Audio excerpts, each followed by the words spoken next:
Assalamualaikum warahmatullahi wabarakatuh.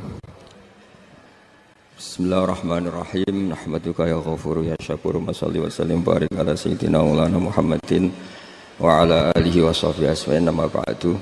Di barokahnya Nur Islam itu di seluruh dunia itu mengkaji Nur Islam, ya, mengkaji di semua sistem dunia, seorang di semua sistem dunia, termasuk di Amerika itu kalau nangani sesuatu ya pakai Nur Islam, meskipun mereka tetap non Muslim. Ya tadi misalnya harus cuci tangan, misalnya ngadepi penyakit harus cuci tangan, harus ini, tetap akhirnya ngakui bahwa jauh sebelum ada penyakit saran Kanjeng Nabi, tiap kamu bangun tidur kamu harus cuci tangan. Fa innaka la tadri, karena kamu tidak tahu aina batat yadaka, kamu tangan kamu kemana. Ada yang baca aina batat yaduhu, ya kalau tasniyah berarti apa? Yadaka pakai alif. Itu Islam. Mulai dulu menyarankan apa? Terus mulai dulu ya sarannya Islam ya pakai air sing warid yang ngalir. Sehingga cara wong kuno nganggo padasan dulu, sekarang malah pakai keran. Itu jauh sebelum ada anjuran pemerintah pakai air ngalir, kudune santri wis biasa. Jadi banyak ilmu yang menurut mereka baru, cara santri itu ya biasa aja, karena memang kita hidupnya kan sudah benar, sudah waras. Sehingga benar kan nasibnya. Nah, pola hidup kita ini sudah waras, sudah bagus. Nah, soal solusi sosial malah gampang lagi. Saya beberapa kali ada orang konsultasi ke saya. Solusi sosial Islam lebih hebat lagi. Dari awal Islam menghentikan to'amul wahid yakfi isnain wa to'amus isnain yakfi arba'atan. Jadi satu orang punya rezeki itu harusnya bisa nanggung satu orang, dua orang bisa nanggung 4 orang. Artinya kan kita biasa kan misalnya konco akrab sing sitok kurang ditanggung temannya. Satu keluarga yang kerja 2, satu rumah makan semua. Karena normalnya memang rezekinya orang satu itu bisa menghidupi orang 2, orang 3, orang 4. Nah, yang menjadi kacau agama ini kan gini. Yang kacau menurut agama adalah apa? Jatah yang papat tindak nong sitok usum mulai merusak kan langsung. Nah sekarang banyak orang rakus gitu. Wong sak nampan kok tindak wong loro. Iku mulai rusak iku. Paham yo. Wetenge lo dididik, paham. Jadi sebetulnya menurut Islam itu kan to'amul wahid yakfi isnain, wa to'amul isnain yakfi arba'. Itu malah walian. To'amul wahid yastaghriqu to'ama arba'atin. Nah, itu kan ribet kan? Ya samikum kutus pura pangeran. Nah, bayangkan kalau itu pejabat, kerakusan terhadap aset negara harusnya menyebar terus dikuasai 1-2 orang, kayak apa kacaunya apa dunia ini.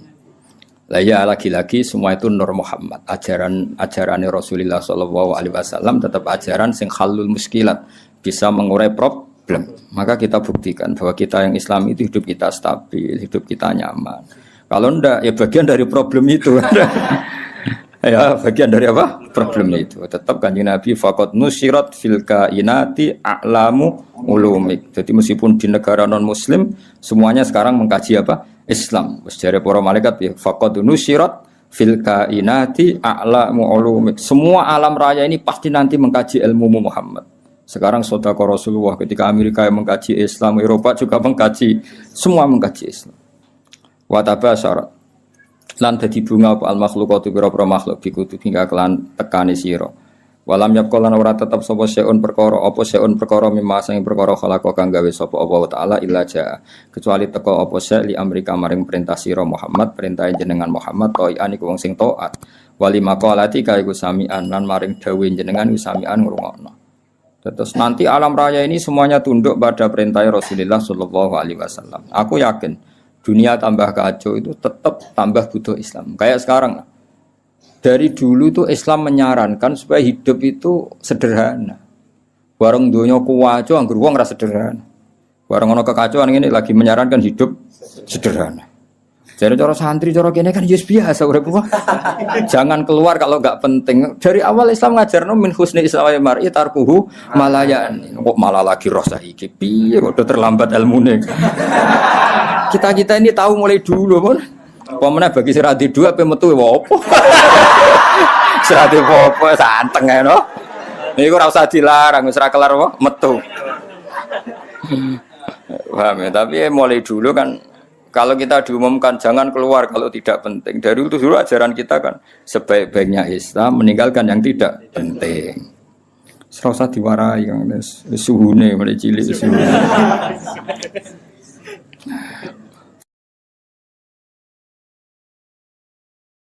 Fasaya tikal bairi mulai cerita mujizat. Fasa tika mongko bakal teko kang sira al bairu unta. Bidimamika kelawan jaluk tanggungan jenengan ya stajiru jaluk selamat apa bair. Masyhur ya kula wingi cerita sami dengan berbagai redaksi riwayat fil makna tapi maknanya sama yaitu tadi ada unta yang dipekerjakan di luar normal di luar normal disakiti makanannya sangat kurang walhasil terus unta ini matur ke Rasulullah bahwa diperlakukan majikannya seperti itu. Terus si Arabi dipanggil, kamu gini-gini sama unta kamu. Lah kok tahu ya Rasulullah, padahal enggak yang cerita. Ini sing cerita untamu.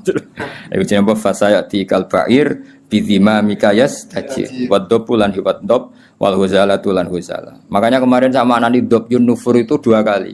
Itu kalau maksudnya tidak dob ya huzala. Karena kita tidak pernah tahu dob yun nufur apa dob yun nufur. Kan kita enggak jamin harokatnya itu benar apa? Ya, kan kita tidak tahu kan harokatnya itu biasa kan salah kan? Kalau dobu ya dob, kalau dobyu itu huzal. Tapi apapun itu pernah ada seorang Arabi berburu huzal ya, kijang atau berburu dob, tapi sama ya sementing. Atau memang itu 2 peristiwa atau memang itu dua peristiwa. Ketika ketangkep Arabi tadi mau disate namanya orang nangkap buruan kan hewan buruan terus matur ya Rasulullah saya ini punya anak kecil-kecil. Ini jam saya menyusui, tadi saya keluar untuk nyari makanan.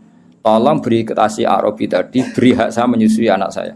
Setelah anak saya tidak butuh susuan saya nanti kembali ke sini siap ditangkap Arabi ini. Terus akhirnya Rasulullah minta si Arabi tadi, terus dituruti sama Arabi. Dan dobnya ini tidak nyulayani janji setelah selesai semua kembali. Itu jenis apa? Waddob wal huzala. Nah yang kemarin apa? Dobju nufuru tadi yang kemarin itu saya tidak tahu. Makanya dobyu atau dobu kita tidak tahu. Tapi apapun itu tetap maknanya itu minta tolong Rasulullah apa? Minta tolong Rasulullah. Ya syadani waddob wal ghazala ya syadani yang saya podok lan ghazala laka maring panjenengan birisalah kelawan diutus wal qamaru lan rembulan wasyajaru lan wit wa dzibulan zib sangka kata zibun apa? Serigala wa dzibulan serigala. Wong Arab kadang muni zibun, kadang muni apa? Zibun kados tenggiro asapah napa? Zibun atau apa? Zibun. Iku yantikuna padha ngucap kabeh yantikuna padha ngucap kabeh binubu atika kelan nabine panjenengan angkoripin saking wektu sing parek. Wa markabu kawate tumpakane panjenengan alburaku buruk. Ila jamali kamaring gantenge panjenengan mustaqun utai buruk iku kewan sing bronto sing kangen. Ya dadi buruk itu sangat rindu supaya dinaiki Rasulullah sallallahu alaihi wasallam. Wa Jibrilu ta Jibril sawu wa Jibrilu ta Jibril sawu sumamlate ketika kang ngatur sistem kerajaan. Jadi kemana Jibril mitranya Nabi sing ngatur alam raya ini iku qot a'lana. Teman-teman maklumat sapa Jibril bizikrika kelan nyebut panjenengan fil afaq dalam pejajane langit. Jadi Jibril yang mempopulerkan namamu di langit. Jadi Jibril memaklumatkan bahwa sekarang lahirlah seorang nabi yang sangat dicintai Allah namanya Muhammad. Sehingga alam raya di langit enggak ada yang kenal Kanjeng Nabi karena sudah dimaklumatkan oleh malaikat Jibril. Iku jenenge apa? Wa rafa'na laka dzikra. Wal qamaru rembulan makmurun dan perintahna laka maring sira bil insyikaki kelan pecah. Ketika orang kafir menuntut mukjizat, minta bulan itu dipecah dan itu pernah terjadi iqtarabatis sa'atu wan syaqqal qamar. Wa kullu man tisabihane wong fil kauni ing dalam alam raya iku mutasawwiqun bronto kabeh, bronto rindu yang sangat. Wong Arab nak darani syauqun. Mulane sebagian makhluk qiyam wa ayyuhas syauqul jazil wahai manusia yang layak dikangeni. Jadi Nabi itu semua orang pasti kangen. Wa kullu man tisabihane wong fil kauni ing dalam alam raya iku mutasawwiqun iku kangen banget dihuri kamaring muncule panjenengan muntaziratun ngenteni li isyraqi nurika maring padange nure panjenengan. Fabena mal habibu ing dalam antarane Rasulullah sallallahu alaihi wasallam iku mun situn iku wong sing ngrungokno. Ngrungokno li sama itilkal asbah maring ngrungokno mengkono-mengkono asbah maknane jumleger maksudnya fisik-fisik itu. Halimah kan enggak tahu kalau itu malaikat. Pokoke bahasakan Muhammad kekasihku iki mendengar itu semua. Iku jenenge apa? Mun situn li sama itilkal asbah. Wa wajhu te wajah Nabi mutahalilun bersinar kanuri soba kodene cahaya pagi hari. Jadi Nabi mendengar saja dengan penuh seksama dan Nabi kelihatan berbinar-binar. Ya itu tadi didawi malaikat tadi malaikat setelah ngoperasi kan ngendikan panjang lebar. bahwa kamu itu calon nabi, kamu begini-begini, itu Halimah dengar semua. Iz akbalat dumadaan madhep sapa Halimah tu Halimah mu'linatan hale wong sing banterno bisyahi lan bengok.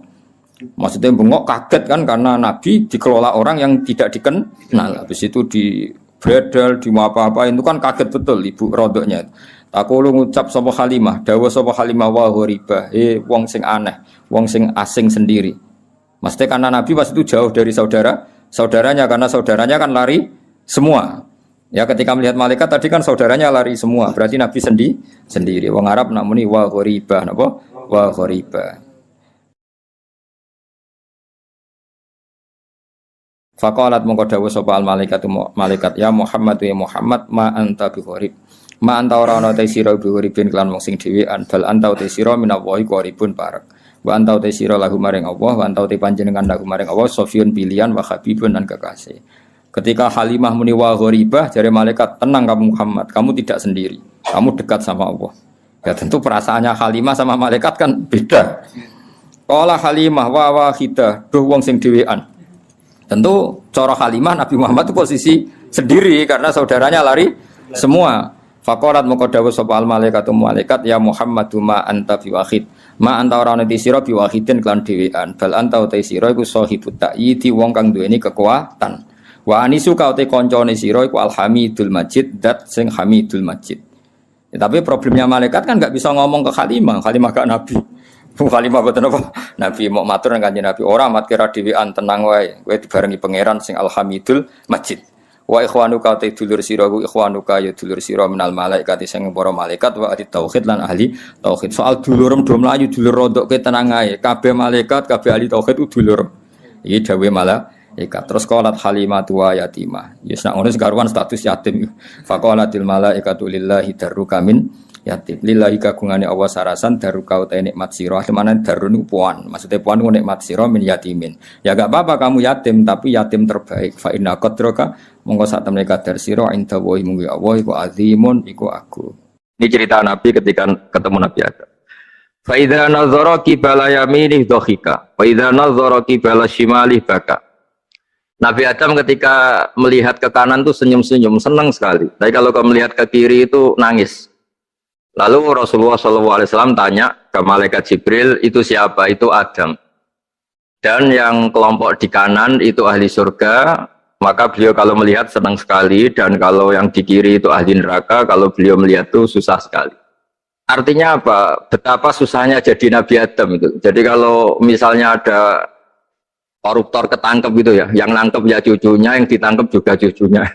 Kalau kita punya anak 10 itu, terus yang satu misalnya nyuri milik temannya, milik saudaranya itu, sing naboi ya anaknya, yang ditaboi juga anaknya. Kayak apa terseksanya seorang Nabi Adam? Karena nggak punya pilihan, pasti dari sekian kasus dolim dan mazlum, yang mendolimi maupun yang didolimi itu pasti anak cucunya. Jadi betapa susahnya seorang Nabi Adam. Jadi termasuk kearifan kita sebagai manusia itu belajar dari takdir yang kita hadapi, yaitu keterbatasan kita sebagai manusia. Kita harus bisa ngelola kegagalan, terima kodok kodar. Makanya kata Mbah Mun, abahnya Gus Yasin itu sering cerita ke saya, iman itu paling dhuwur itu iman kodok kodar, khairihi wa syarrihi minallah. Kita harus punya kesiapan iman khairihi wa syarrihi minallah. Bahwa segala kebaikan, segala syar itu sudah digariskan oleh Allah Ta'ala. Kita bisa apa sebagai manusia. Jadi pertama Nabi Muhammad ketemu di as-sama idunya, langit paling dekat, itu ketemu Nabi Adam dengan kondisi seperti tadi. Kalau melihat ke kanan itu senyum, karena itu anak-anak beliau, turunan beliau yang ahli surga. Kalau melihat ke kiri itu nangis, karena itu cucu beliau yang ditakdir tidak jadi orang baik. Artinya kalau ada peristiwa sosial apa saja, yang satu zalim, yang satu mazlum, atau yang satu benar, yang satu salah, atau sama-sama benar tapi salah paham, itu semua adalah cucu Nabi Adam alaihis salam, dan itu membuat beliau kadang-kadang dohika, kadang-kadang senyum, kadang-kadang baka, kadang-kadang nangis. Jadi itu yang menjadikan tambahnya arifnya Rasulullah SAW. Saya teruskan, Qultu ya Jibril man hadha qal hadha Adam. Wa hadil aswida an yamini wa an shimali nasamu bani. Fa ahlul yamin ahlul jannah wal aswida allati an shimali ahlun nar. Fa idza nazara qibala yamini dhahika wa idza nazara qibala shimalihi baka. Itu seperti misalnya kita punya anak 5, yang satu sukses jadi profesor doktor atau jadi orang alim, yang satu sekolah saja agak naik, misalnya sudah agak naik, entek dunia itu menghabiskan harta itu kan. Tapi barokahnya itu mungkin kita mau jadi sombong nggak jadi itu karena punya anak yang nggak sukses. Mungkin barokahnya punya anak yang sukses itu meredam keangkuhan kita, terus kita menjadi orang yang sopan dengan tetangga, dengan orang lain karena dipaksa punya hal-hal yang seperti itu. Jadi semua yang ditakdir Allah kalau kita ridho itu pasti baik. Karena ya kata yang ngarang kitab hikam itu orang tawadhu itu kalau dinasehati pakai teks saja tidak cukup. Kalau punya utang tuh tawaduk sendiri gitu. Guyonannya orang-orang kiai gitu gitu. Ada orang sombong. Supaya ada sombong kalau dia ketemu orang yang ngutangin tuh pasti sopan sendiri. Jadi kalau dinasehati suruh sopan susah. Tapi kalau ketemu orang yang ngutangin atau ketemu orang yang dia butuh pasti dengan sendirinya sopan sendiri. Atau ketemu orang yang menjadikan anaknya dapat pekerjaan, menjadikan keluarganya dapat job pekerjaan. Pasti dia sopan sendiri karena utang jasa. Nah kalau kita pasti sopan sama orang yang ngutangi kita, yang menolong kita, apalagi dengan Allah Ta'ala yang semua yang kita pakai pasti dari Allah Ta'ala. Dengan demikian sudah keharusan kita sangat-sangat sopan pada Allah Ta'ala. Yang implementasinya dengan sujud dan dengan sholat. Itu juga yang dibawa dari hasil Mi'raj. Ini saya baca teksnya ya, saya tadi jam 9 baca Bukhari di Kudus sama beberapa habaib, Alhamdulillah. Sekarang saya teruskan dengan Sahih Muslim. Termasuk kitab 6 yang paling dipakai ahli sunnah itu Al-Kutubus Sittah, yang paling pokok itu adalah Bukhari Muslim. Terus kemudian naik-naik terus ketemu Marartu bi Musa alaihi salam. Ini nabinya Bani Israel. Saya kemudian ketemu dengan Nabi Musa alaihi salam. Nabi Musa itu nabinya Bani Israel. Jadi orang Bani Israel itu bawaannya itu protes. Protes itu komplain. Ketika makomnya beliau dilewati Rasulullah SAW, kelas beliau sebagai nabi, beliau nangis. Ketika nangis ditanya, "Ma yubkika, kenapa engkau nangis ya Musa?" Terus ini saya baca supaya seperti teksnya. Kata Nabi Musa, "Rabbi hadza ghulamun ba'astahu ba'di, yadkhulu min ummatihi al-jannata aktsaru mimma yadkhulu min ummati." Ini lelaki atau nabi junior, nabi yang datangnya setelah saya, mestinya senior saya. Tapi nabi ini sukses, umatnya lebih banyak masuk surga ketimbang saya. Ini yang bikin saya nangis. Jadi pikirannya Nabi Musa kalau beliau senior, beliau lebih dulu ya umatnya lebih banyak masuk surga. Ternyata enggak, masih banyak umatnya Rasulullah SAW. Dan ini gaya beliau yang suka protes itu berkah karena protesnya orang soleh. Saya ulang lagi, apa-apa kalau dilakukan orang soleh itu pasti barokah. Ketika Rasulullah dapat perintah 50 sholat, itu Nabi Ibrahim pertama yang dilewati karena di langit paling atas dibanding nabi-nabi yang lain. Itu Nabi Ibrahim diam karena beliau tidak punya tradisi protes. Semua nabi diam karena Allah memerintahkan pasti sudah bagus lah, sudah diukur kekuatan hambanya. Tapi ketika Nabi Musa, beliau orang pertama komplain. Dapat apa kamu ya Muhammad? Dapat 100 sholat, dapat 50 sholat. Apa komentar Nabi Musa? Umat saya lebih gagah-gagah, lebih keren-keren. Pernah saya uji itu tidak ada yang mampu, apalagi umat kamu. Maka kamu mintalah keringanan. Fas'alhu takhfif, kamu harus minta keringanan.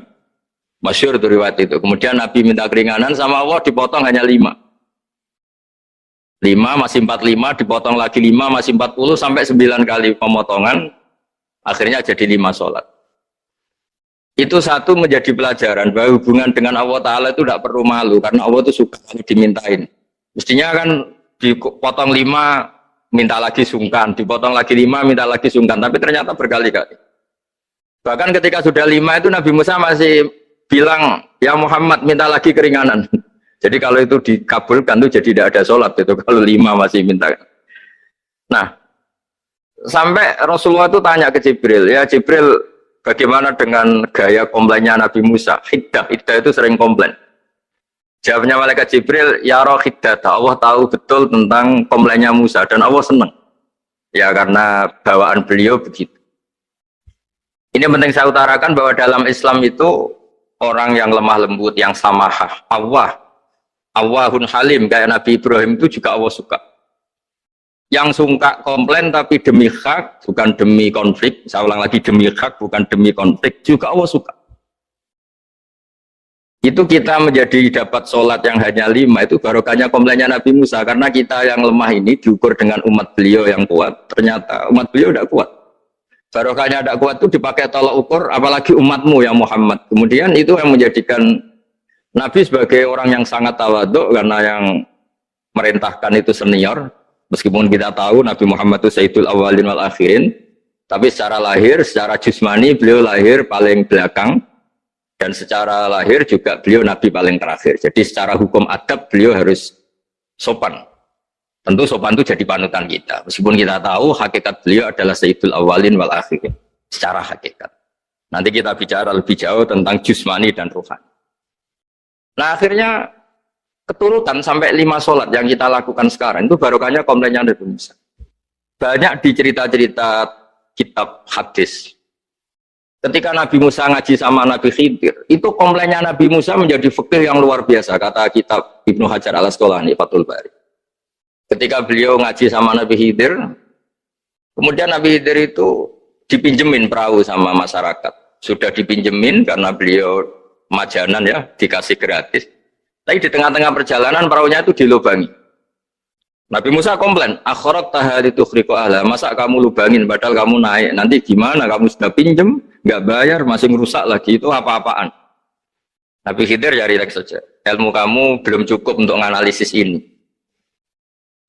Begitu juga ada 3 peristiwa yang Nabi Musa itu selalu komplain.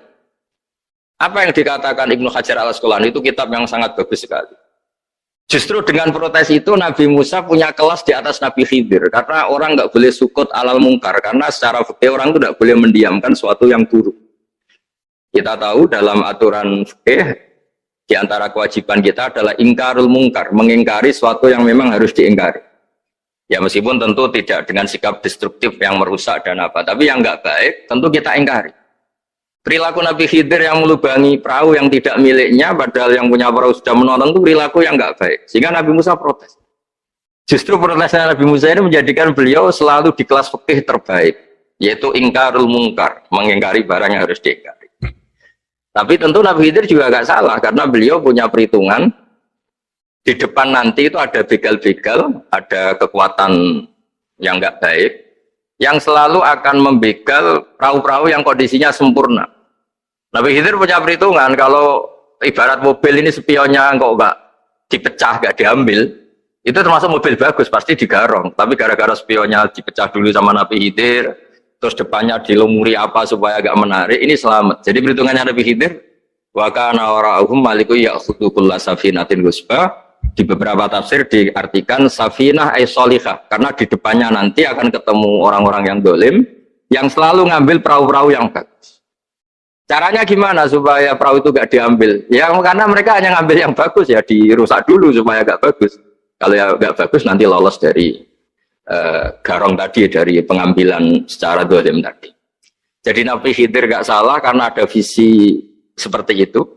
Nabi Musa protes juga gak salah karena memang tugasnya itu ingkarul mungkar, mengingkari barang yang memang gak benar.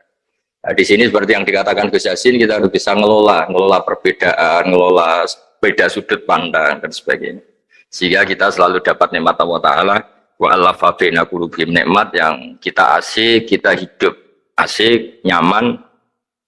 Doa-doa bapak-bapak saya, guru-guru kita sering ijazahi setiap ketemu teman atau keluarga disuruh berdoa, Allahumma alif baina qulubina wa aslih dzata bainina, semoga hubungan kita dengan orang lain itu baik-baik saja dan semua konflik kita dibenahi oleh Allah Subhanahu wa Ta'ala. Karena kita tidak pernah tahu ya, kita miskin kadang dianggap problem karena takut membebani tetangga. Tapi kita kaya juga kadang dianggap problem karena orang lain takut kalah dengan kita. Kita tidak pernah tahu cara pandang orang lain. Jadi kadang-kadang kita menang gitu, sama yang senang dikira kita pemikir serius. Tapi sama yang nggak senang dikira kita merengut. Kita guyon, kata yang senang itu luar biasa. Kita dianggap orang yang ceria. Bagi yang nggak senang dianggap arogan. Jadi kita tidak pernah bisa ngelola pikiran orang lain. Nah, barokahnya rahmat Allah yang tidak terbatas kita seperti ini. Dan itu digambarkan oleh Allah Ta'ala ketika ketemu antar Nabi itu. Cara pandang ya beda-beda. Nabi Ibrahim itu kalau melihat orang yang nggak benar, itu ya ngendikane faman tabi'ani fa innahu minni wa man asani fa innaka ghafurur rahim. Ya Allah, yang ikut saya ya karuan kelompok saya, yang tidak ikut saya semoga engkau banyak mengampuni mereka. Nabi Nuh beda sekali cara pandang. Nabi Isa ubudiyah murni. Ketika melihat orang yang enggak benar, beliau tidak ngambil sikap. Beliau ngendikan intu adzibhum fa innahum ibadu. Kalau engkau siksa nggih monggo Gusti, itu hamba-hamba jenengan, itu terserah jenengan. Wa in taghfir lahum, kalau engkau ampuni nggih monggo, jenengan yang punya pertimbangan lebih bijak. Dan itu yang dalam banyak hadis ketika Rasulullah SAW melihat umatnya di akhir zaman yang macam-macam, Nabi ngambil sikap kayak sikapnya Nabi Isa. Sebagian riwayat Nabi mengatakan fa'aqulu kama qalal abdus soleh. Saya akan mengambil sikap kayak sikapnya al-abdus soleh. Di hadis itu diredaksikan yaitu dengan redaksi intu adzibhum fa innahum ibaduk wa in taghfir lahum fa innaka antal azizul hakim. Ya, saya teruskan. Kemudian akhirnya Rasulullah SAW sampai ke Sidratil Muntaha. Wa ra'aitu Ibrahim alaihi salam wa ana asbahu waladih bih. Ketika ketemu Nabi Ibrahim, hubungan Rasulullah itu sangat emosional. Beliau yang pertama diceritakan, saya ketika ketemu Nabi Ibrahim itu senang sekali karena ternyata saya ini cucu beliau, turunan beliau yang paling mirip beliau. Jadi ini unik, dari sekian peristiwa besar, peristiwa langit, kemudian Nabi ada hubungan emosional yang luar biasa ketika ketemu Nabi Ibrahim. Pertama yang dikatakan Nabi, wa ana asbahu waladi bi. Saya adalah cucu yang paling mirip beliau. Dan ini kita tahu akhirnya di semua syariat kita istilah resminya itu anit tabi millata Ibrahim hanifah. Di istilah resmi agama kita millata abikum Ibrahim, agama leluhur kamu Ibrahim. Kita ketika baca sholawat Allahumma sholli ala sayyidina Muhammad, terusannya juga kama sholli ta'ala sayyidina Ibrahim wa ala ali Ibrahim. Dan seterusnya dan seterusnya. Kemudian yang terakhir saya cerita secara akidah Ahlussunnah wal Jamaah yang dianut oleh Imam Asy'ari dan Maturidi.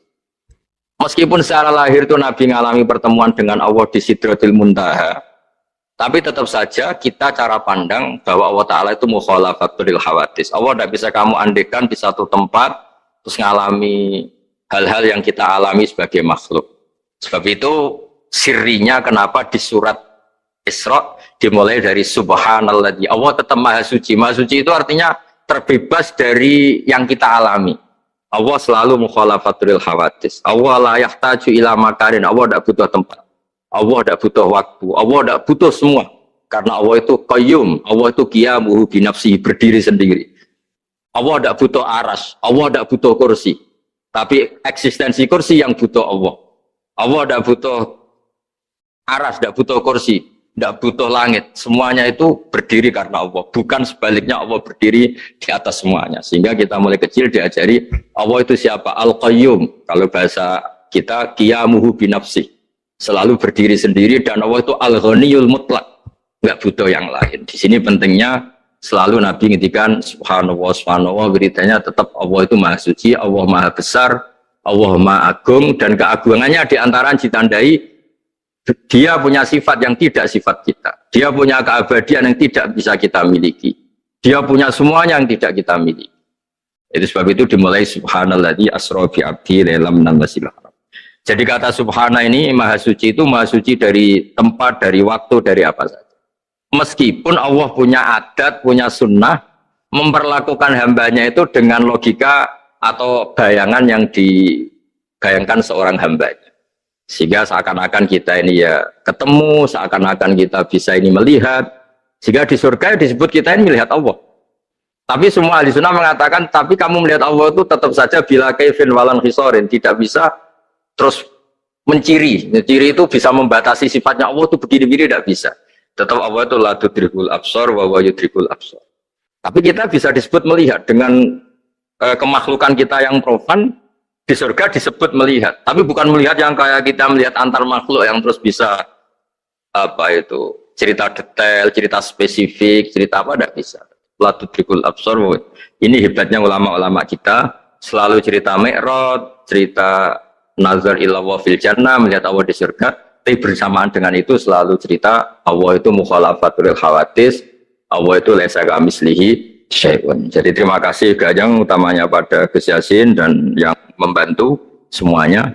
Barokahnya kita ketemu bisa ngaji, supaya barokah saya baca teks aslinya di Hadisil Isra, karena tadi saya jam 9 sudah baca Bukhari, ini supaya dapat berkah saya ini baca Sahih Muslim.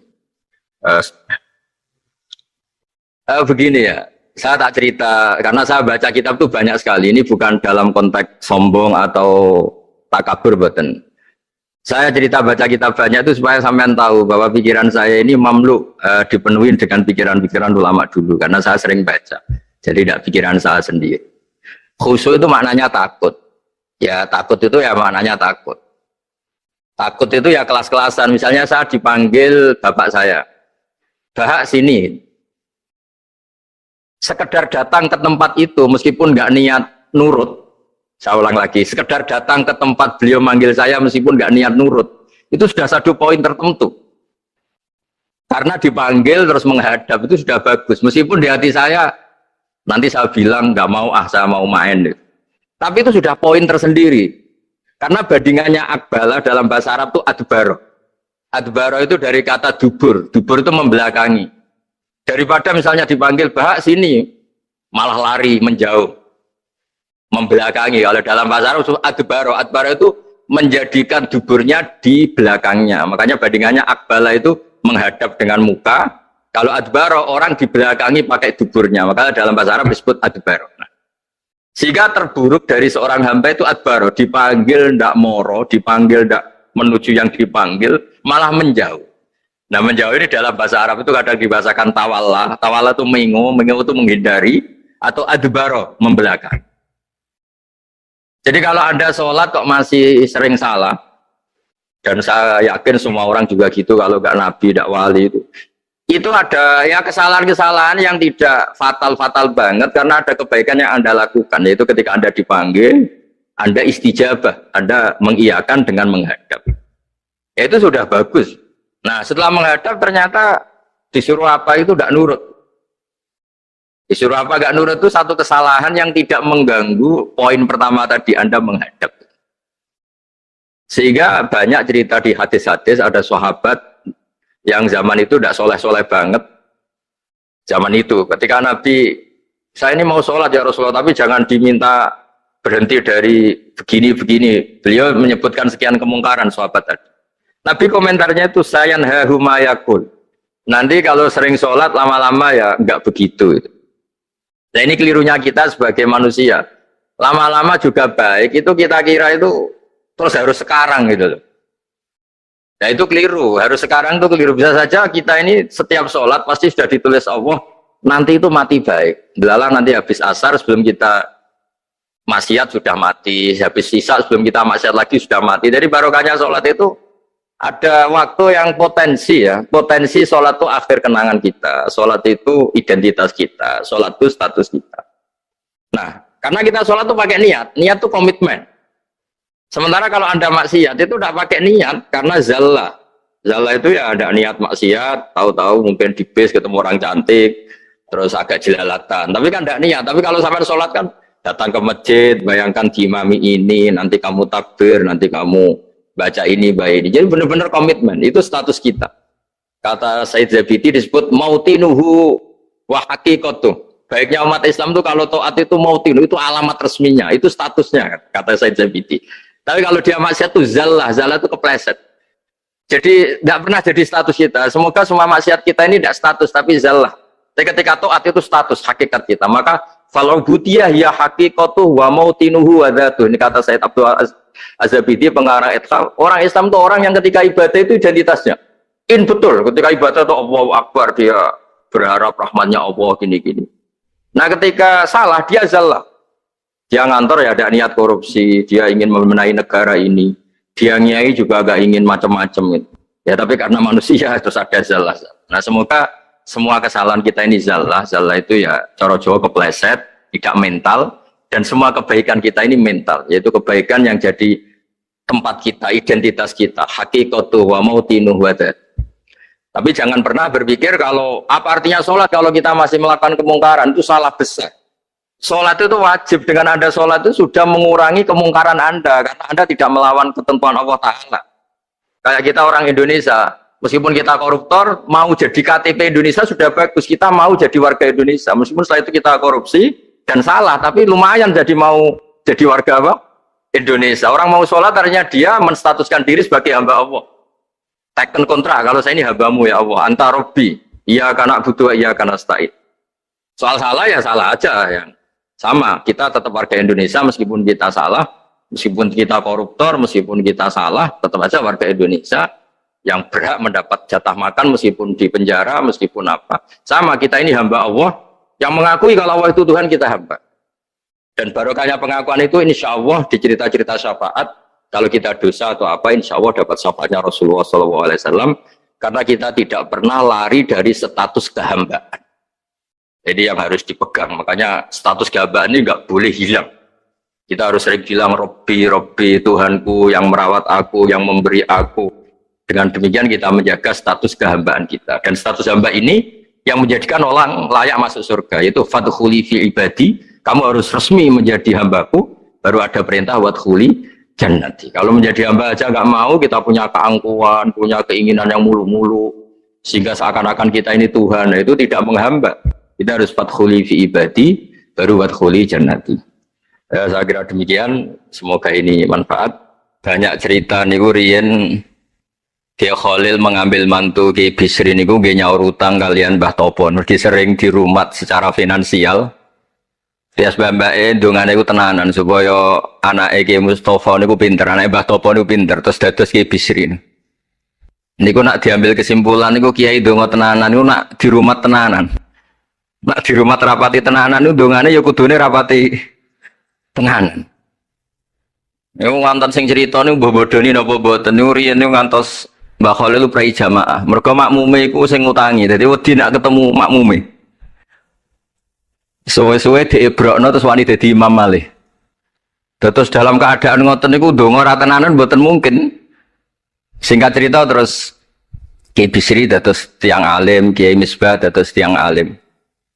Terus fan ingkang ditekuni niku nahwu. Wau leres sing didawaken Kiai Said angsal gelar Sibawahi zamani. Panjen riyen kula piyambak sering didhawuhi Mbah Mun, nggih sering istifadah teng terjemahan Alfiyaipun Kiai Bisri riyen teng sarang nak belajar Ibnu Aqil di antara referensi nu tulisane Kiai Bisri mbek Kiai Misbah. Sing sedanten niku barokahe didikanipun Kiai Khalil Harun. Kula piyambak zuriyah saking Mbah Dimyati. Mbah Dimyati riyen teng sarang keceluke putra angkate Kiai Umar Harun. Mergi wau Kiai Umar mboten gadah putra. Kalau cerita silsilah sing radi serius.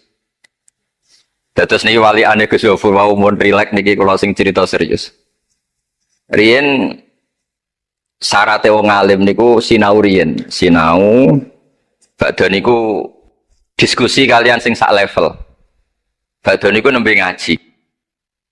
Sehingga nak ngaji kantun nyocokno niki kangge santri-santri Radhatul Thalibin. Dados kisah hal sebelum ngaji Mbah Zubair niku sinau riyen. Misale piyambake macane tajibu, mengke kiyaine maca tajibus sholatu.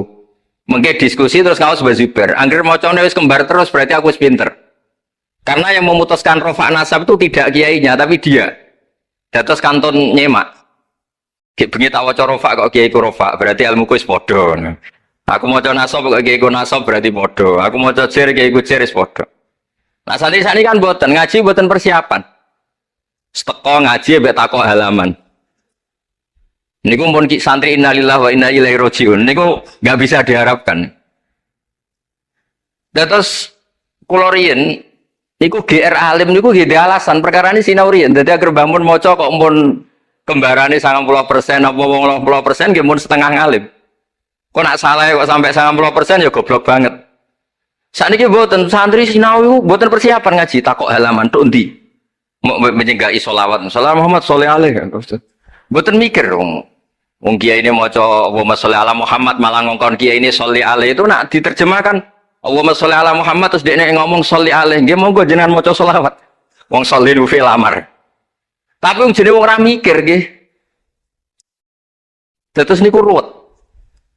Terus niki kalau cerita sing serius kersane jenengan pirsa bilih sing minter wong ra bakat pinter niku nggih kangelan tenan. Riyen bapak kula nggih Nah definisi wali nu ngoten kula nggih insyaallah pun mlebu lah. Mergi kula niku nggih minter tiyang kathah. Tiang-tiang sing ora bakat pinter teng Gunung Kidul niku kula kathah sing kula dadekno kiai niku. Tapi mboten pinter banget pokoknya memenuhi kualifikasi lah. Mergi ceritane niku nggih sederhana. Riyen niku Mbah Khalil niku nak mulang nahwu tenanan. Mergi sesuatu itu jadi mudah. Mulane cerita sing beredar nang Lirboyo niku Ja'a Zaidun, Zaid datang. Ini wonten santri pelengahan delok lawang. Gurune ngamuk. Kamu orang mana? Orang Bekasi. Kenapa pelengahan? Ya katanya Ja'a Zaidun ra'aitu Zaidan. Habis Pak Guru bohong. Katanya Zaid datang melihat Zaid, ternyata orangnya enggak ada. Contohnya Ja'a Zaidun ra'aitu Zaidan. Tapi barokahnya itu terus sesuatu itu menjadi mudah. Lah ini sing dawuh Mbah Mun wae sing didawakan Gus Zafur kula jek eling dawuh Mbah Mun gelem ra gelem Allah kudu gawe wong alim kok wong Jawa. Mergo wis kadung dawuh Islam iku kafatal linnas untuk semuanya. Fasibawae Farisiun, Imam Sibawae itu orang Persia.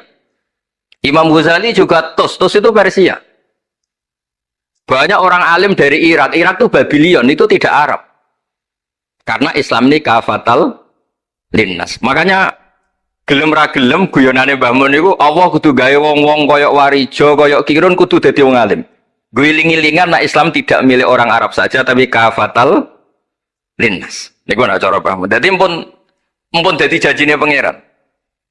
Mulane sing mondok Arab nggih monggo, sing mondok pundi mawon nggih monggo, tapi Kiai Jawa tetep ndek jatah alim. Mergo niku mumpun kuota. Mumpun kuota. Terus riyen Mbah Fadl sing diceritakno Gus Zafur niku tiyang alim mboten mondok teng putih-putih teng Jawa. Mbah Sahal riyen alime nggih mondoke di antarane teng Sarah. Mergo mun jatah. Islam iki dawuh Mbah Mun kafatal linnas. Mulane Allah kudu gawe wong alim-alim sing wong Persia, wong Jawa, wong Cina. Tiang si Imam Sibawae niku mboten tiyang Arab. Mulane piyambake ra difrustasi nak debat mbek wong Arab. Masyhur riyen ada ahli nahwi sing tiang Arab, namanya Kisai. Piyambake Sibawae tiang Persia. Niku didu kalian seorang raja di depan umum kan maca qad kuntu azunnu annal aqrab asyaddulas atan minaz zambur. Faidan huwa hiya atau faidan huwa iya. Jari Imam Sibawae rofa. Jari Imam Kisai oleh rofa oleh nasab. Terus akhirnya dalam perdebatan itu antuma ro'isa baldatikuma, kamu ini ketua dua negara Anda karena Anda yang terbaik. Lalu famanil hakim, terus keputusan ini di tangan siapa? Kamu orang terbaik di negara kamu semua. Terus yang bilang hadil Arab. Ya orang Arab semua ini kita konsensus polling. Semua orang Arab bilang Imam Kisai. Karena orang Arab biasa ngendikan iya atau hiya. Akhirnya Imam Sibawae itu frustasi. Mergo dipermalukan di depan umum. Kila karena dalika sababa wafatih, sababa mautih. Bahwa peristiwa itu yang menjadikan Imam Sibawae kabundut. Kok dipermalukan di depan umum. Imam Sibawae keyakinannya tetap bersikeras. Setelah idza fujaiyah itu rofa karena beliau ikut fusha saja. Fa idza hiya hayatun tas'a. Fa idza hiya bayda'ul linadhirin. Semuanya itu rofa. Beliau enggak bisa nerima konsep nasab. Terus tapi Imam Sibawae yang ngalami dipermalukan itu jadi barokah yang sak dunya. Yaitu karena dia orang Persia, belajar nahwu harus yang fusha saja. Barokahnya itu orang-orang non-Arab itu bisa belajar nahwu. Karena nggak perlu latihan min aina ji'ta diwaca minin jid, fi aina batuka diwaca fan batnuk. Cara sampean latihan Arab nakal tambah goblok. Mereka terus ribet. Orang Arab itu kalau orang Jawa mangan, sak piring kok wis wareg itu takok fi aina batnuka itu fan batnuk. Kan kata tambah pusing, nak temui kan boten. Fi aina batnuka. Min aina jikta. Sehingga ra perlu mikir minin jik. Terus dawe bangun barokah fusha itu terus nahwu itu bisa digeneralisir. Akhirnya terus pilihannya alfiyah. Kila diantara sing betul alfiyah pertama nu Kiai Khalil Bangkalan. Mergi teng silsilah wau sing dirawakan Kiai Said diantara gurunipun Mbah Khalil Harun Kiai Khalil Bangkalan. Kula piyambak menyaksikan dalam manaqibnya Syekhona Khalil, beliau ngaji sama Said Zaini Tahlan. Said Zaini Dahlan gurune Said Abi Bakar Sato yang ngarang I'anatul Thalibin. Terus kalau misalnya saya pakai sanad Mbah Maimun, Mbah Mun, Mbah Zubair, Mbah Fakih Mas Kumambang, Kiai Mahfud Termas, Said Abi Bakar Sato, Said Zaini Dahlan. Kalau pakai Mbah Mun, Mbah Karim atau Mbah Manap, Syekhona Khalil, ini langsung dugi Said Zaini Dahlan. Jadi a'la sanadan kalau pakai jalur Mbah Mun, Mbah Karim, Syekhona Khalil langsung Said Zaini Dahlan. Sama kalau pakai sanad keluarga sini misalnya Mbah Khalil Harun langsung ke Syekhona Khalil langsung dugi Said Zaini Dahlan. Nah silsilah keulamaan ini penting karena dulu iki cerita mawon. Sing ora bakat ngalim di ngalimno tetep dadi kiai. Sing wis bakat alim di makrifatno. Termasuk makrifate Said Zabidi niku sing nyekseni tiyang Jawa. Ya niku Mbak Abdul Manan. Terus riyen cerita-cerita tentang legenda silsilah Kiai Jawa niku Mbah Hasan Besari itu keluarga kerajaan pun di duit, nggih pun ngertos dunia internasional. Kepengen mondok teng Mekah. Mbah Hasan Besari sing terkenal yo. Akhirnya ngajak kancane namanya Abdul Manan niku tiyang Termes, tiyang desa. Dijak akhirnya mondok teng Mekah dados tiyang alim. Termasuk nderekaken Said Zabidi dugi Mesir, Shahibul Ithaf. Ki Abdul Manan gada putra alim alama namanya Ki Abdullah. Ki Abdullah gada putra namanya Ki Mahfud. Dugi Ki Mahfud niki cerita sing terkenal niku kepanggih Mbah Munawir. Kila niku murid guru wakila konco. Sing jelas saingan dadi wali perkaranen. Mbah Mahfud itu ora trimo, tapi ora trimo sae hira kalau dalam bahasa Arab gopto ta hira. Sopo sih kok ana wong sak tawafan khatam Quran.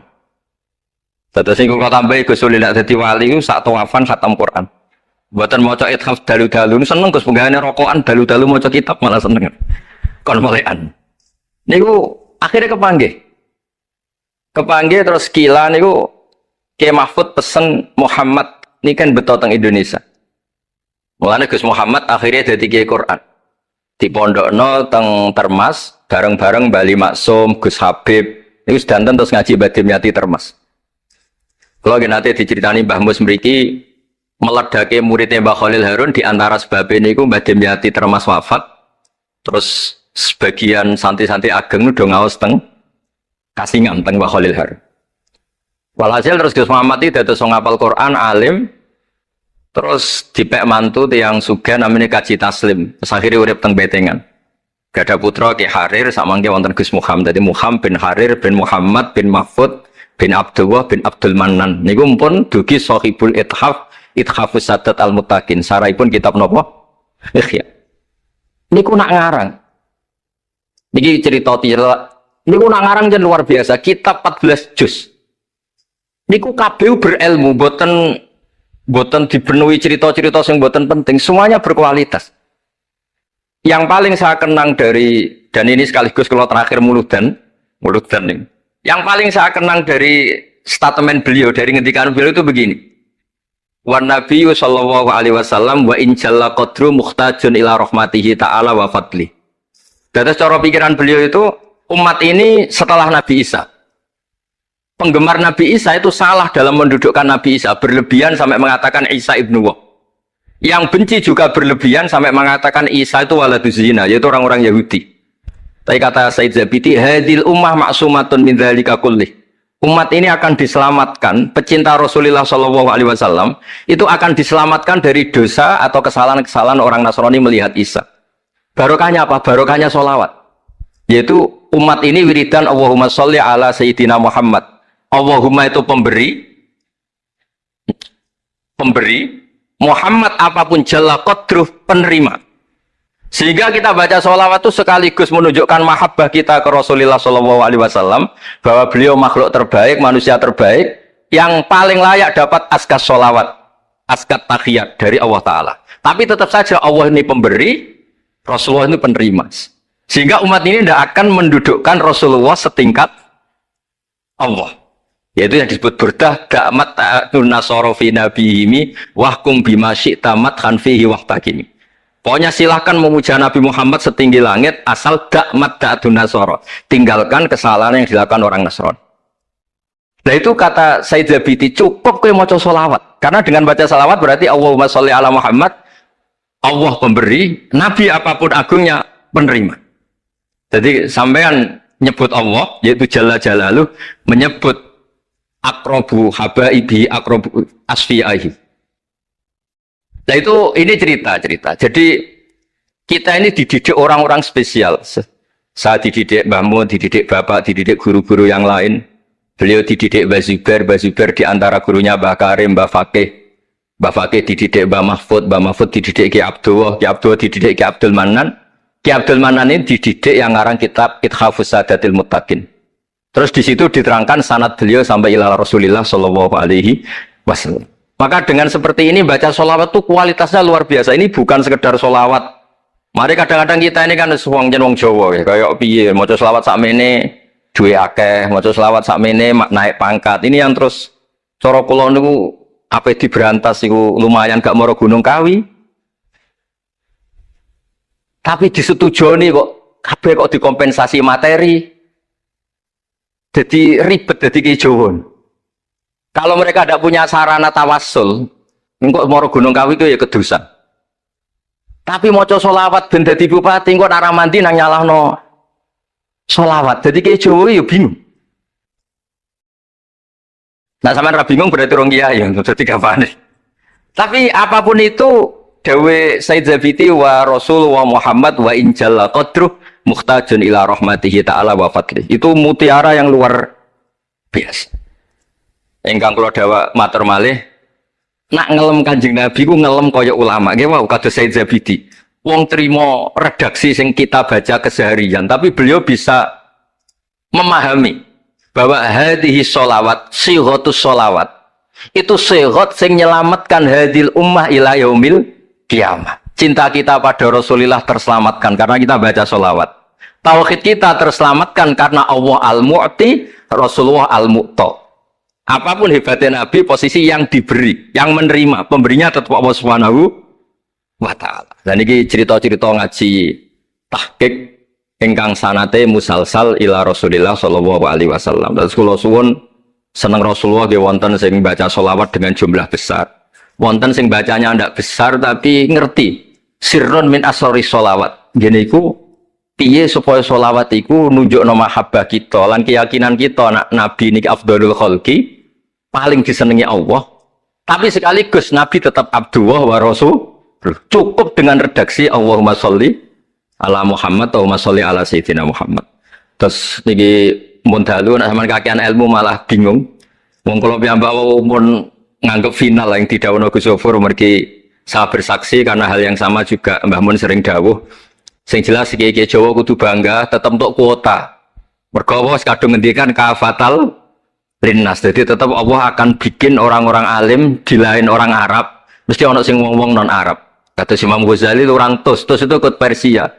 Si Baweh juga Persia. Imam Abu Hanifah itu orang Irak. Irak itu termasuk Ajam. Karena ikut Babylon, wa kumma minal biladil ajamiyah. Mesir ikut Afrika. Terus insya Allah barokah cerita niki, barokah wau penjelasan-penjelasanipun Gus Zofur dan kita juga sering dengar dawuh-dawuh Mbah Mus, Mbah Khalil bahwa agama ini luar biasa. Mergi Indonesia nu boten saged bahasa Arab tapi saged ngarang kitab bahasa Arab. Yang Mbah Mun sering dawuh, Mbah Fadl mbok jak bahasa Arab ya ora iso. Ki Ihsan Jampes tau dites Mbah Zubair, jadi Mbah Zubair iseng ngetes Mbah Ihsan dijak bahasa Arab ya ora iso, tapi iso ngarang kitab. Mbah Fadl ketemu supir taksi Arab ya tuntas.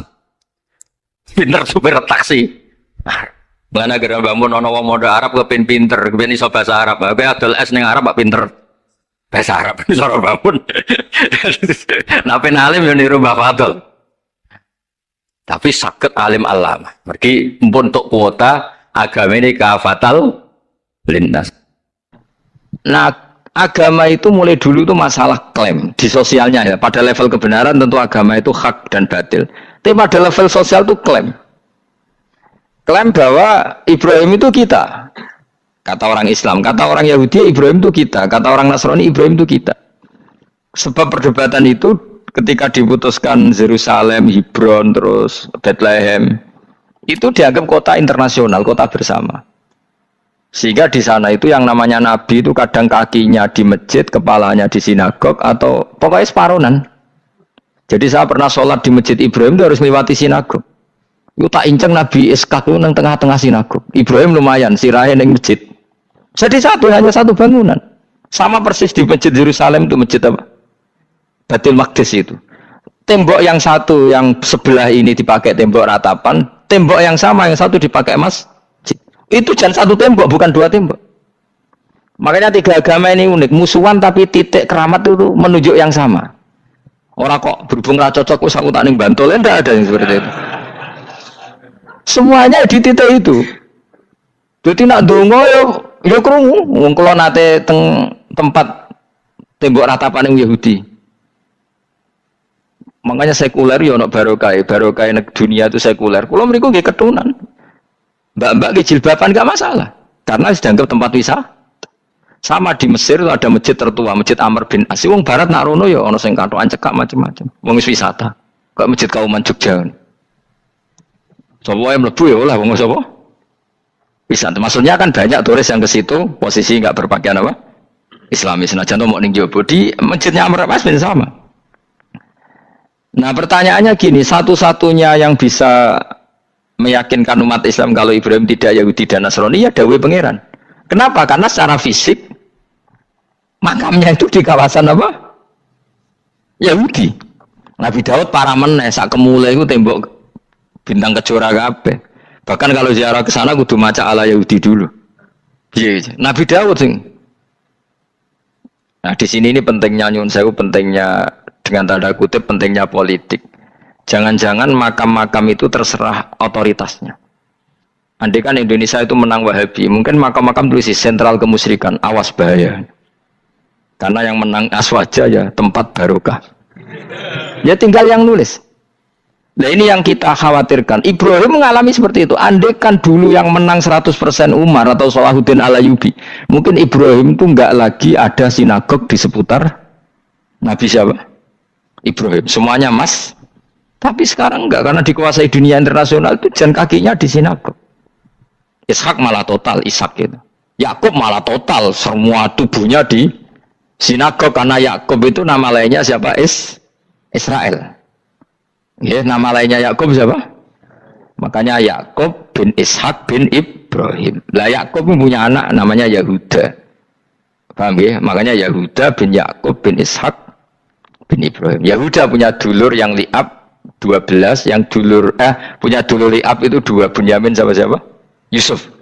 Yang Bunyamin Yusuf ini sakit. Yang lainnya berapa? 11. Itu 10 kan, berarti 10. Pokoknya bangsa itu berapa itu? Lah itu li'ab hanya berapa? Ada li'ab, ada apa? Sakit. Nah Yusuf nasibnya paling untung Nabi Yusuf. Orang Kristen nama Yusuf sama orang Islam jenenge Gus Yusuf itu banding. Ya. Daniel enggak ya? Keok ya? Sarah? Keok kita. Yusuf banding ya? Non muslim nama Yusuf banyak ya? Islam Kiai Yusuf juga banyak. Mustafa Rawono ya? Islam kabeh lah jenenge. Meskipun gak wong pilihan ini Mustafa sing jeneng-jeneng saiki ya mboten ora ono maknane. Makanya saya itu mikir. Nah terus perdebatan sejarah itu mesti mengacu ke Duriyah. Duriyah itu komunitas. Nabi Ibrahim itu kita ikut partai Ismail saja ya supaya jelas ya. Ismail itu lahirnya di Palestina di Syam, dibawa ke Mekah. Tapi mari kula nu rodok setuju Islam, mari dadi utek kula niku wis rodok iku. Utek kula niku kan anut kaul sing paling akwa. Sampean anut sing tahu krungu pertama kan angel dadi sambung. Tapi sudahlah saya tak kompromi saja ikut siapa? Ismail. Ismail itu kemudian ketika Islam, saya ulang lagi, ketika Islam mengklaim juga agama Ibrahim, itu orang Yahudi mencibir. Kamu kok bilang agama Ibrahim itu alasannya apa? Kita ini yang ikut Ibrahim, kata orang Yahudi, karena kita orang Palestina, kita orang Yerusalem. Terus Nabi Muhammad memberi penjelasannya, tentu diajari Allah, Ibrahim itu pernah hidup di Mekah. Buktinya fihi ayatum bayinatum maqamu, jejak kakinya di situ, jejak kesejarahnya di situ, yaitu istrinya pernah dibawa ke Safa dan Marwah, yaitu peristiwa Hajar nyari apa? Air. Lalu Ibrahim dan Hajar ini punya anak namanya siapa? Ismail. Ismail, dan itu namanya Abul Arab. Jadi Abul Arab itu Ismail. Bukan Ibrahim. Kenapa kok tidak Ibrahim? Karena Ibrahim juga Abu Syam.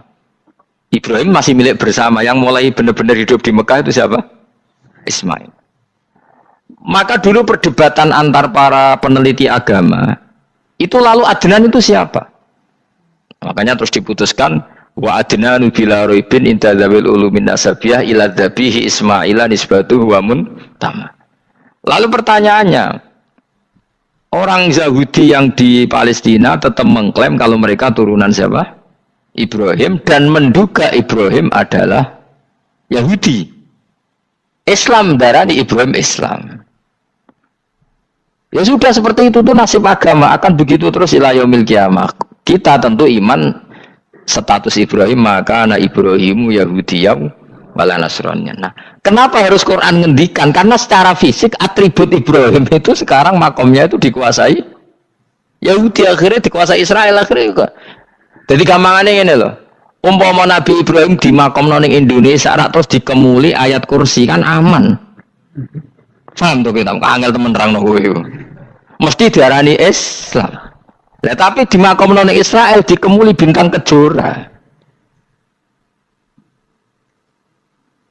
Paham ya? Maka mau tidak mau tetap ada perebutan otoritas politik. Makanya di sini ini Sayyidina Umar ngotot kepengen nalukno Romawi. Maksudnya Romawi sing nguasai Palestina. Tenan kasil. Akhirnya Nabi Ibrahim total ning masjid. Mulane kono jenenge Masjid Umar. Mergo sing naklukno awal sedurunge Salahuddin Alayubi sinten? Tapi gak suwe kalahne wong Islam. Lagi menangne Rasulullahuddin apa? Terus kalah meneh terus saiki dadi kota modern nih. Dikelola secara internasional dianggap kota tiga napa? Agama. Ya wis. Lah kita wis ngimani Quran wae ora usah ndelok bukti fisik. Mergo nek bukti fisik iku beberapa nabi makome ning Israel sing status notabene niku Yahudi. Lalu Yahudi itu apa? Awas kena anut aku. Wis akeh pinter lah sementara anut aku.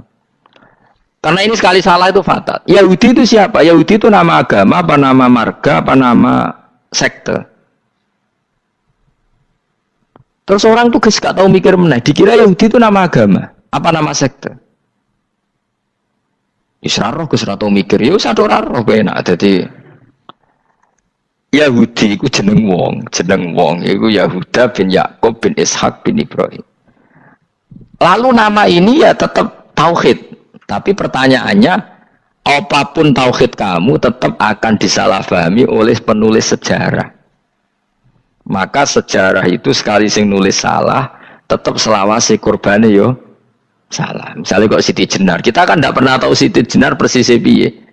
Kabeh nulis misalnya dekne wahdatil wujud. Akhirnya dekne tersangka wahdatil wujud manunggaling kawula Gusti. Tapi ada juga penggemar Siti Jenar. Siti Jenar udah diwali, wali songo hasud.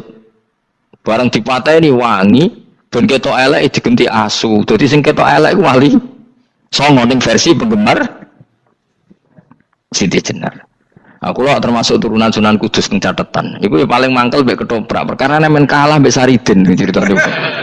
Sajane ya mangkel, tapi sing gawe ketoprak iku tau sowan aku. Tak takoki lho kowe gawe ketoprak ngono piye iki mergawi Gus ora ono hubungane bener apa salah ya. Bar sih. Ini gue cerita Saridin kali Sunan Kudus sampean kalah. Berarti iki buyutku cah ketok ya luwih kondang. Ya sudah seperti itu. Nah, khawatir kita kalau kita sudah ada hafal Quran, ada hafal hadis, nanti orang nulis sejarah itu seenak-enaknya. Makanya senyum sewu kados orang yang tidak ahli sunnah kan gawe film gambarannya Umar nyiksa Sayyidah Fatimah. Akhirnya ada orang yang benci siapa? Umar. Tentu kita nggak percaya itu. Kita lebih percaya kalau Umar sangat menghormati Sayyidah siapa? Fatimah, Sayyidah Aisyah dan sebagainya. Nah, makanya hati-hati baca sejarah itu di sini. Karena ya sudah seperti itu. Dulu kita kerepotan kan memasukkan Kahar Mudzakkir jadi pahlawan apa? Nasional karena ada yang cerita ini dulu pernah ikut apa itu dan macam-macam. Kita sering kesulitan melacak sejarah. Oke lah kalau nah bayangkan kalau itu sejarah Nabi. Agama satu bilang Ibrahim Yahudi, agama satu bilang apa? Nasrani. Tapi Allah itu maha kuasa. Orang itu kalau salah mesti keterucute iku elek. Kowe mesti ra roh, gak ulama gak roh. Ketika Nabi debat dengan Yahudi, debat dengan Nasrani, itu debatnya itu lucu. Kanjeng Nabi ditanya, Mat, kamu agamanya ikut siapa? Saya pengikut Ibrahim. Lalu Yahudi itu, padahal pinter-pinter wong Yahudi, kadung bakat cerdas. Tapi musuh-musuh pangeran tetap kalah. Jawabnya Yahudi ini, wah berarti kamu harus hormat saya Muhammad. Kenapa? Kamu ikut siapa agama kamu? Ibrahim. Kan anit tabi millata Ibrahimah Hanifah, millata abikum Ibrahim. Berarti kamu harus hormat saya Muhammad. Kenapa? Karena panutan kamu Ibrahim itu saja pengikut Nasrani. Sing jarang Yahudi orang Ibrahim pengikut Yahudi. Nabi oleh semua nang ngupal. Mergo ketok goblok iki. Dadi kadang wong pinter ketok goblok. Nabi oleh guyu ngene lha ya kok aneh wong Yahuda bin Yakub bin Ishak bin Ibrahim. Tapi padha karo muni Pak Karno pengagum Puan Maharani. Kira-kira gitu cara bahasa Indonesia itu. Utawa kowe mendingin ya Mbah Nur Salim penggemar Hasan Hasan anak kula. Utawa kowe muni Mbah Zubair penggemar Gus Zufur kan boten mungkin. Utawa Mbah Hasyim penggemar Mbak Yeni. Jadi mereka itu ketujuh ngene, Ibrahim itu Yahudi.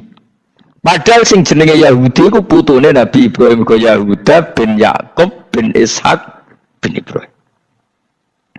Mulane terus Quran turun. Quran turun oleh gojlok ngene.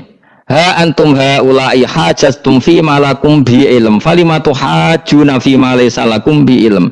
Ini perdebatan sudah tidak fair. Muhammad berdebat secara ilmiah karena dia junior ngaku pengikut Ibrahim. Tapi kamu Yahudi Nasrani pendapat kamu tuh abal-abal. Masa Ibrahim pengikut Musa? Padahal Musa dan Ibrahim dulu Ibrahim. Masa Ibrahim pengikut Yahuda? Padahal Yahuda itu cucunya Ibrahim. Makanya Quran gojloke wama unzalatit Tauratu wal Injilu illa mim ba'di. Ya ahlal kitab lima tuhajuna fi Ibrahim wa ma unzilatit Tauratu wal Injilu illa mim ba'di afala taqilun. Jadi ini penting ya, penting dalam sejarah. Tapi santri-santri yang seneng ngaji ini ku ora roh sejarah. Pokoke ngaji mlebu swarga paham ra apa itu. Kurang hebat ngadepi wong ngaji. Saya itu tidak setuju seperti itu. Oke lah kowe mlebu swarga lah spek-pekan kok. Tapi mbok yo paham. Tapi ora paham lah sing penting mlebu swarga lha iku masalah kowe. Ora tahu kepikiran li ilahi kalimatillah. Aku yo cara kon mlebu swarga mbek kon paham Quran, milih paham Quran sik. Lagi mlebu swarga. Tapi kok ana sida mlebu ya ora mungkin paham Quran bun neraka. Kowe ku aneh-aneh. Maksudnya keton regani pangeran lah mlebu swarga iku keren ya mergo paham Quran. Ora kok kowe wis penting mlebu. Ora paham lah. Karena ini sudah jadi menjadi perdebatan internasional. Saya itu berkali-kali ikut penelitian, makanya lucunya nasab itu sah.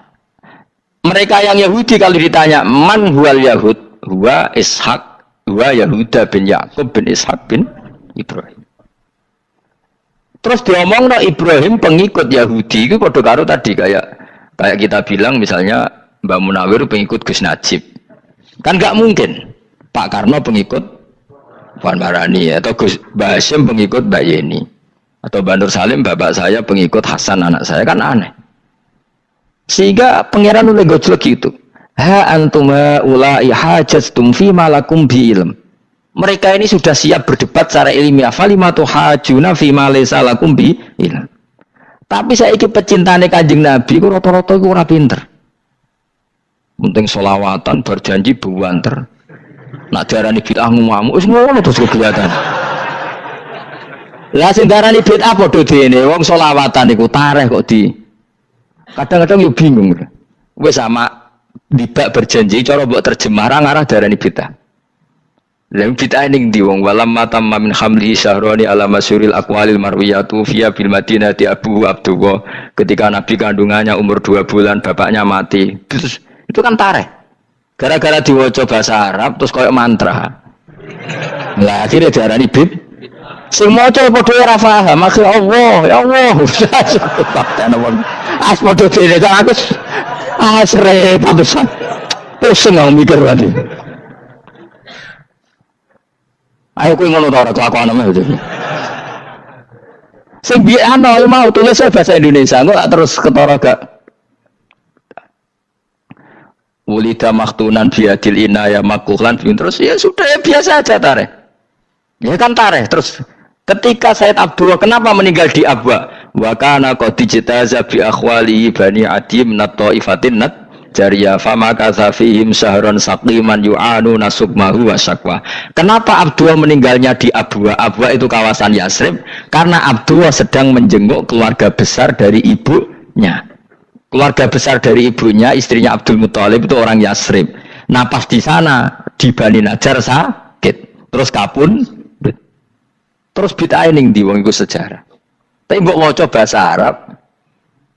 Gue mau coba historis Allah terus menang ya akhirnya uang kan darani gue mantra mana aku nak takut uang itu bener dia saya bodoh bener ya bener terus bener siapa saya ngalim musuhnya aku tak mau ngalim bener ya nak ngono bodoh bener ya wae wong sing ngritik krungune mantra sing mau coba bos pusing ngomong terang gue. Nah problemnya agama itu seperti itu yang diikuti orang banyak itu di makamnya Nabi Dawud itu ya sudah wiridan ala Yahudi sama sekali. Saya sampai nangisi Nabi Dawud karena makamnya itu total dirawat ala mereka. Jogja juga ngalami gitu, Jakarta, Rembang nanti juga ngalamin gitu. Banyak raja itu wali tapi waris-warisnya sudah nyuwun sewu orang abangan terus misalnya dikasih sesajen orang nok yasine tapi mau sesajene mau apa kalau makamnya memutuskan seperti itu penjaga makamnya itu. Nanti kena jadi wali tunggu anak putumu muridmu wali nak orang repot guri-guri tiga saja. Itu di Gunung Kawi itu ada makam santri tapi di Gunung Sugihan biasa saja. Gue rugi nangis tenan. Banyak seperti itu nggak ada tua banyak. Nah, lalu makam itu terserah siapa bertanya terserah yang rumah atau terserah statusnya zaman dulu. Nah, karena yang rumat itu berafiliasi ke Yahudi, terus mengklaim Ibrahim itu, maka Quran harus menerangkan maka Ibrahim Yahudi wala Nasrani karena secara artefak, secara kesejarahan fisik itu sekarang dikuasai Yahudi. Jadi repot. Ya tapi itu ya sudah. Makanya kita kembali ke Quran dengan cerita tadi. Ibrahim tetap Abul Anbiya. Ibrahim tetap Muslim. Buktinya punya peninggalan Ka'bah. Nah, Ka'bah ini harus kita jaga. Ketika Ibrahim kita katakan ninggali Ka'bah, ternyata Ka'bah di situ sentral tauhid. Antahira bidali ta'ifina wal akifina waruka'is sujud. Ketika Ka'bah jadi sentral tauhid, maka kita akan mengatakan peninggalan Ibrahim pasti tauhid. Makanya Nabi marah besar ketika Ka'bah ada berhala banyak. Andai kan nggak dihapus oleh Nabi, maka berhala itu pun dianggap peninggalan Ibrahim. Dong tau nih? Dong tenan. Ya pinter nih dadi maju le. Mulane kowe aja geman donga saleh dhewe, ora cukup. Saleh saiki ora cukup, kudu ditopang saleh anakmu, saleh putumu. Apa artinya kita sekarang saleh kalau anak cucu kita tidak saleh? Pasti sejarah dibalik. Dan itu kalau dibalik yang meluruskan siapa coba? Ya coba yang bisa menjawab siapa coba? Misalnya soben terus ya sudah ditulis kacau lah kacau. Saya tidak bisa bayangkan. Makanya Nabi Isa, Quran menjelaskan Nabi Isa sebanyak itu. Karena sudah dikira oleh orang yang salah kalau Isa itu anak Tuhan. Sampai Quran jelaskan Isa itu begini. Soal tidak punya bapak, saya ini Tuhan, kata Allah. Gawe tanpa bapak mbok wae iso yaiku Adam. Kok gawe tanpa bapak kowe geger terus aku mbok anggap bapak iku piye jare pikir. Sampai seperti itu. Karena wis kadung darane keliru. Dadi mau ndak mau Quran kudu nerangno. Ibrahim juga gitu. Wis kadung diaku kubu sebelah nak dekne iku Yahudi. Nasrani yo ngakoni. Akhirnya Nabi debat terbuka. Lah debat itu nek kakuati kudu adu pasut. Lah repote umat Nabi sing ra keramat wis akeh yo repot. Masyhur ada orang Nasrani, orang Yahudi. Ya sudah Muhammad, kalau kita debat ilmiah oke, Anda menang dalam debat ilmiah. Tapi kita buktikan bahwa kita ini agama samawi. Kita debat pakai langit, sing kalah kena laknat, sing kalah kena adab. Cara Madura sumpah pocong. Nabi yo jare Nabi. Masyhur itu. Faman hajjaka fihi min ba'di ma ja'aka minal ilmi faqul ta'alu nadu abna'ana wa abna'akum wa nisa'ana wa nisa'akum wa anfusana wa anfusakum thumma nabtahil fanaj'al la'natallahi 'alal kadhibin. Nabi dijak mubalah. Oh ya oke, kita mubalah. Nabi nimbali Hasan Husain. Cucu kesayangannya dipanggil Hasan Husain. Putri kesayangannya Sayyidah Fatimah dipanggil. Terus jari Kanjeng Nabi, saya berani adu pasut. Taruhannya saya, anak cucu saya. Wong Nasrani mikir, wih, adu pasut anake dijak putune dijak mesti bener e. Mergo wong paling kuwatir nak Anake mati, putri mati. Orang cerita bojo ning bab iku. Bojo ora melok ora ora. Mulane kula termasuk kiai sing jarang lunga mbek bojo. Bojo iki sakjane sering ora tau mlebu. Tapi kiai-kiai haji ya mbek bojo, umrah mbek bojo. Kula niku ya rada iskal. Jebule bareng tak takono sisi dhuwit sing wedok. Ya wis nak ngono wis kejawab ya wis anjir sing dhuwit sing wedok. Ya wis nak ngono fair apa? Riyen bapak kula kaji ya dhewean, bojo kula kaji ya dhewean, kula ya kaji dhewean, tapi aja tiru. Kamu ndak sekeramat saya ya dadi. Kula nggih setuju sing grudak-gruduk wong loro karena ternyata tadi sing duwe dhuwit sing wedok. Ya wis sesuai meneh. Tapi dalam semua riwayat memang abna ana itu Hasan Husain, Nisa itu Fatimah. Memang Nabi enggak ngajak istrinya. Nabi itu unik dalam banyak hal itu memang ya Hasan Husain sama Sayyidah Fatimah. Kenapa istri itu kadang nggak dilibatkan? Memang nggak seru, seru anak. Orang itu lebih menyayangi anak, toh nyawa cara Jawa.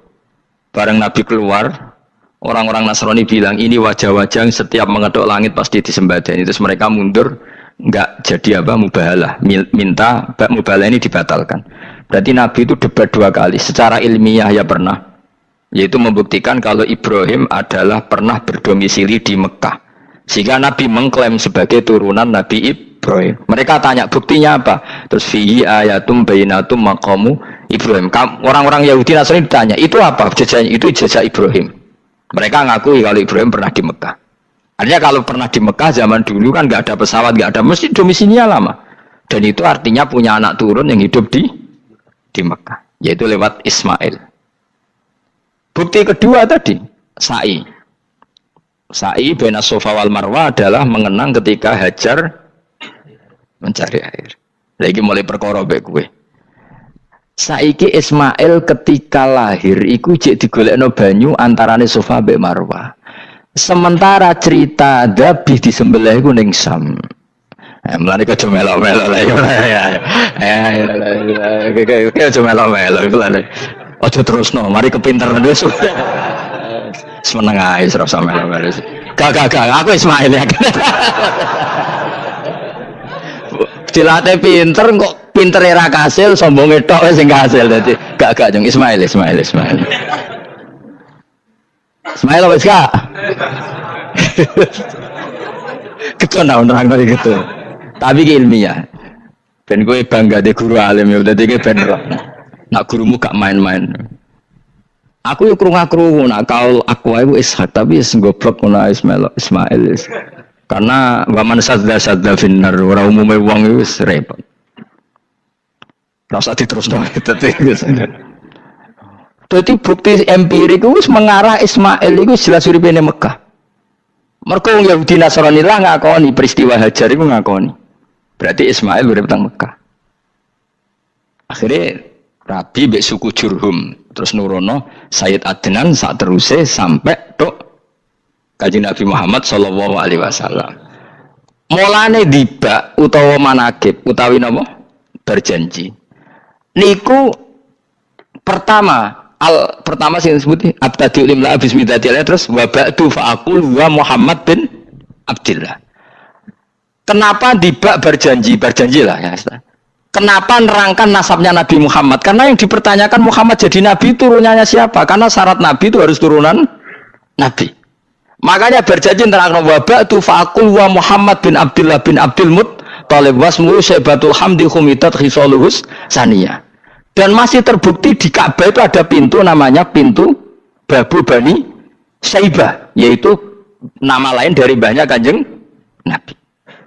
Terus diterusnya sampai wa'adnanu bila raibin intadzabil ulumin nasabiyah ila dzabihi Ismail. Iku partaimu. Mereka berjanjilah darani dzabihu Ismail. Alhamdulillah jadi terus kowe menang. Kenapa? Ya itu tadi sakjane mbok diterjemah yang ini ketahuilah bahwa Muhammad punya bapak Abdul punya bapak Abdul Muthalib punya bapak Hashim nama lainnya ini bin Abdi Manaf sampai Adnan. Ketika diterjemah itu jadi mantra atau jadi buku sejarah. Nambah waca Arab itu kira paham. Mantra. Mulane sing ngarapno ya bener pancen suarane suara mantra. Sing ngalalo ya bener karena itu sudah apa? Sejarah. Lah khilaf seperti ini sudahlah kita abaikan saja. Kita suka damai, tidak suka konflik. Biasalah seperti itu. Tapi yang jelas perdebatan antar para nabi itu seperti itu. Akhirnya Nabi Muhammad ngurusno itu. Bukti Ismail itu pernah hidup di Mekah, adalah lahirnya di sini, pernah mengalami peristiwa ini. Dan sisa-sisa Ibrahim ada fihi ayatum bayinatum maqamu Ibrahim, yaitu batu yang pernah diinjak Nabi Ibrahim. Nah kenapa itu mesti Ibrahim? Karena nak wong biasa gak mungkin nginjak batu kok sampai bekas. Jajal kowe nginjak nganti bolak-balik. Itu mukjizat, wong batu diinjak kok bekas. Terus Ka'bah sebagai pewaris Ibrahim ditulisi kalimat-kalimat tauhid sehingga kepastian Ibrahim itu bapak tauhid.